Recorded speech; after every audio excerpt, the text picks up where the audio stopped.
شروع اللہ کا نام لے کر جو بڑا مہربان اور نہایت رحم کرنے والا ہے۔ شب برات کے 12 رکعت نفل کا طریقہ۔ اللہ پاک کو یہ نماز بہت پسند ہے۔ مکمل جاننے کے لیے ویڈیو کو آخر تک ضرور دیکھیے گا۔ محترم ناظرین، شعبان کی 15ویں شب برات کہلاتی ہے، یعنی وہ رات جس میں مخلوق کو گناہوں سے بری کر دیا جاتا ہے۔ تقریباً 10 صحابہ کرام سے اس رات کے متعلق احادیث منقول ہیں۔ حضرت عائشہ صدیقہ رضی اللہ تعالی عنہا فرماتی ہیں کہ شعبان کی 15ویں شب کو میں نے نبی کریم صلی اللہ علیہ وآلہ وسلم کو اپنی آرام گاہ پر موجود نہ پایا تو تلاش میں نکلی، دیکھا کہ آپ جنت البقیع کے قبرستان میں ہیں۔ پھر مجھ سے فرمایا، آج شعبان کی 15ویں رات ہے۔ اس رات میں اللہ تعالیٰ آسمان دنیا پر نزول فرماتا ہے اور قبیلہ بنی کلب کی بکریوں کے بالوں کی تعداد سے بھی زیادہ گناہ گاروں کی بخشش فرماتا ہے۔ دوسری حدیث میں ہے، اس سال پیدا ہونے والے ہر بچے کا نام لکھ دیا جاتا ہے۔ اس رات میں اس سال مرنے والے ہر آدمی کا نام لکھ دیا جاتا ہے۔ اس رات میں تمام اعمال اٹھائے جاتے ہیں اور تمہارا رزق اتارا جاتا ہے۔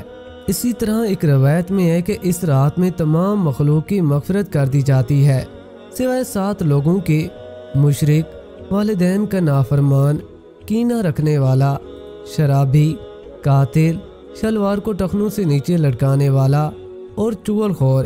ان 7 افراد کی اس عظیم رات میں بھی مغفرت نہیں ہوتی جب تک یہ اپنے جرائم سے توبہ نہ کر لیں۔ حضرت علی کرم اللہ وجہ سے ایک روایت میں منقول ہے کہ اس رات میں عبادت کیا کرو اور دن میں روزہ رکھا کرو۔ اس رات سورج غروب ہوتے ہی اللہ تعالیٰ اپنے بندوں کی طرف متوجہ ہوتے ہیں اور اعلان ہوتا ہے، کون ہے جو گناہوں کی بخشش کروائے؟ کون ہے جو رزق میں وسعت طلب کرے؟ کون مصیبت زدہ ہے جو مصیبت سے چھٹکارا حاصل کرنا چاہتا ہو؟ ان احادیث کریمہ اور صحابہ کرام اور بزرگان دین کے عمل سے ثابت ہوتا ہے کہ اس رات میں 3 کام کرنے ہیں۔ قبرستان جا کر مردوں کے لیے ایصال ثواب اور مغفرت کی دعا کی جائے، لیکن یاد رہے کہ نبی کریم صلی اللہ علیہ وآلہ وسلم سے ساری حیات مبارکہ میں صرف ایک مرتبہ شب برات میں جنت البقیع جانا ثابت ہے۔ اس لیے اگر کوئی شخص زندگی میں ایک مرتبہ بھی اتباع سنت کی نیت سے چلا جائے تو اجر و ثواب کا باعث ہے، لیکن پھول پتیاں، چادر چڑھاوے اور چراغاہ کا اہتمام کرنا اور ہر سال جانے کو لازم سمجھنا، اس کو شب برات کے ارکان میں داخل کرنا، یہ ٹھیک نہیں ہے۔ جو چیز نبی کریم صلی اللہ علیہ وآلہ وسلم سے جس درجے میں ثابت ہے اس کو اسی درجے میں رکھنا چاہیے۔ اس رات میں نوافل، تلاوت، ذکر و اذکار کا اہتمام کرنا۔ اس بارے میں یہ واضح رہے کہ نفل ایک ایسی عبادت ہے جس میں تنہائی مطلوب ہے، یہ خلوت کی عبادت ہے، اس کے ذریعے انسان اللہ کا قرب حاصل کرتا ہے۔ لہٰذا نوافل وغیرہ تنہائی میں اپنے گھر میں ادا کر کے اس موقع کو غنیمت جانیے۔ نوافل کی جماعت اور مخصوص طریقہ اپنانا درست نہیں ہے۔ یہ فضیلت والی راتیں شور و شغب اور میلے اجتماع منعقد کرنے کی راتیں نہیں ہیں، بلکہ گوشہ تنہائی میں بیٹھ کر اللہ سے تعلقات استوار کر کے قیمتی لمحات ہیں، ان کو ضائع ہونے سے بچائیے۔ دن میں روزہ رکھنا بھی مستحب ہے۔ ایک تو اس بارے میں حضرت علی کرم اللہ وجہ کی روایت ہے، اور دوسرا یہ کہ نبی کریم صلی اللہ علیہ وآلہ وسلم ہر ماہ ایام بیعث کے روزوں کا اہتمام فرماتے تھے، لہذا اس نیت سے روزہ رکھا جائے تو اجر و ثواب ہوگا۔ باقی اس رات میں پٹاخے بجانا، آتش بازی کرنا اور حلوے کی رسم کا اہتمام کرنا، یہ سب خرافات اور اسراف میں شامل ہیں۔ شیطان ان فضولیات میں انسان کو مشغول کر کے اللہ کی مغفرت اور عبادت سے محروم کر دینا چاہتا ہے، اور یہی شیطان کا اصل مقصد ہے۔ محترم ناظرین، شب برات جہاں ہم دیگر نوافل کا اہتمام کرتے ہیں، بہت ساری نفل نماز پڑھتے ہیں، میری آپ سے گزارش ہے کہ شب برات یہ 12 رکعت نماز نفل آپ ضرور پڑھیے گا۔ اس نماز کے پڑھنے کی بہت زیادہ فضیلت ہے اور اللہ رب العالمین کو یہ نماز بہت زیادہ پسند ہے۔ اس نماز کی فضیلت کے بارے میں رسول اللہ صلی اللہ علیہ وآلہ وسلم نے ارشاد فرمایا، فرض نمازوں کے بعد نوافل میں سب سے افضل نوافل ہیں، یہ فرض نمازوں کے بعد نفل نماز میں سب سے افضل نفل نماز ہے۔ یہ آپ شب برات والی رات ضرور ادا کیجیے گا۔ اس کے پڑھنے کی بہت زیادہ فضیلت ہے۔ اس رات یہ نوافل آپ ضرور پڑھیے گا۔ اس نماز کے پڑھنے کا طریقہ کیا ہے؟ نیت کیسے کریں گے؟ اس نماز کا وقت کب شروع ہوتا ہے، کب ختم ہوتا ہے؟ مکمل طریقہ آپ لوگوں کے ساتھ شیئر کرنے جا رہا ہوں۔ اس نماز کا پڑھنے کا وقت کب شروع ہوتا ہے اور کب ختم ہوتا ہے، تو اس حوالے سے جان لیجئے کہ عشاء کے فرض ادا کرنے کے بعد سے لے کر صبح طلوع فجر ہونے سے پہلے تک، یعنی سحری کا وقت ختم ہونے تک اس نماز کا وقت رہتا ہے۔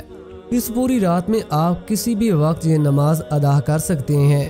یعنی عشاء کی نماز ادا کرنے کے بعد جیسے ہی آپ نے فرض پڑھ لیے تو اس کا وقت شروع ہو گیا۔ اب آپ کبھی بھی کسی بھی رات کے حصے میں اس نماز کو پڑھ سکتے ہیں۔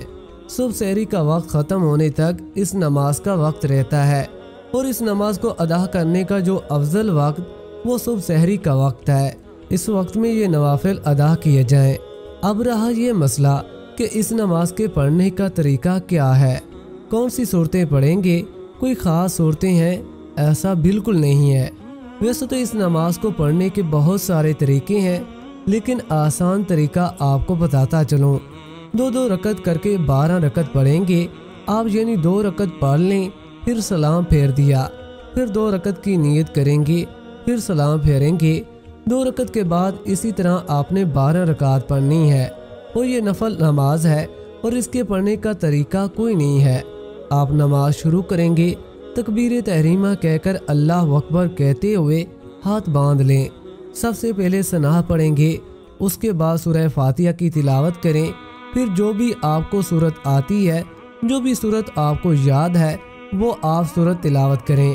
مثال کے طور پر آپ کو سورۃ الکوثر یاد ہے تو آپ یہ سورت بھی پڑھ سکتے ہیں، یا اسی طرح جو سورت اخلاص ہے اس کی بھی آپ تلاوت کر سکتے ہیں۔ جو بھی آپ کو قرآن مجید کا حصہ یاد ہے یا جو بھی سورت آپ کو آتی ہے وہ آپ تلاوت کر سکتے ہیں۔ اس کے بعد پھر رکوع کریں، رکوع سے کھڑے ہوں، 1 رکعت مکمل ہو گئی، سجدہ کر لیا۔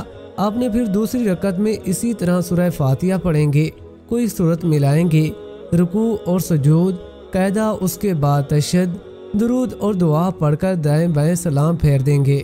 یعنی جس طرح باقی نوافل پڑھتے ہیں اسی طرح 2 رکعت نفل پڑھیں گے اور 2 رکعت کر کے پڑھیں گے، یعنی 12 رکعت 6 سلام کے ساتھ پڑھیں گے۔ اور اس نماز کی نیت کیسے کریں گے؟ نیت دیکھیں، اصل دل کا ارادہ ہے۔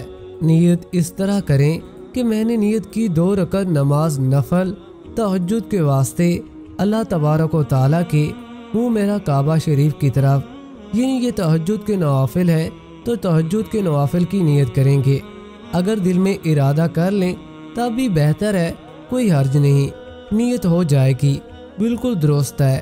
لیکن اگر زبان سے الفاظ ادا کرنا چاہیں تب بھی کوئی حرج نہیں، کر سکتے ہیں، مستحب ہے زبان سے نیت کے الفاظ ادا کرنا۔ تو اس طریقے سے یہ 12 رکعت آپ ادا کریں گے۔ اس نماز کے پڑھنے کی بہت زیادہ فضیلت ہے۔ رسول اللہ صلی اللہ علیہ وآلہ وسلم نے ارشاد فرمایا، فرض نمازوں کے بعد نوافل میں سب سے افضل نوافل تہجد کے نوافل ہیں، تو اس لیے اس رات میں ان نوافل کا اہتمام بھی آپ ضرور کیجئے۔ اور بہتر اور افضل وقت وہ رات کا آخری حصہ ہے۔ رات کے آخری حصے میں اس نماز کو آپ ادا کریں۔ مجھے اپنی دعاؤں میں ضرور یاد رکھیے گا۔ دعا ہے کہ اللہ تعالیٰ میرا سنانا اور آپ کا سننا اپنی بارگاہ الہی میں قبول اور منظور فرمائے، آمین ثم آمین۔ تمام حضرات کومنٹ باکس میں اللہ تعالیٰ کے 99 ناموں میں سے ایک نام ضرور لکھیں۔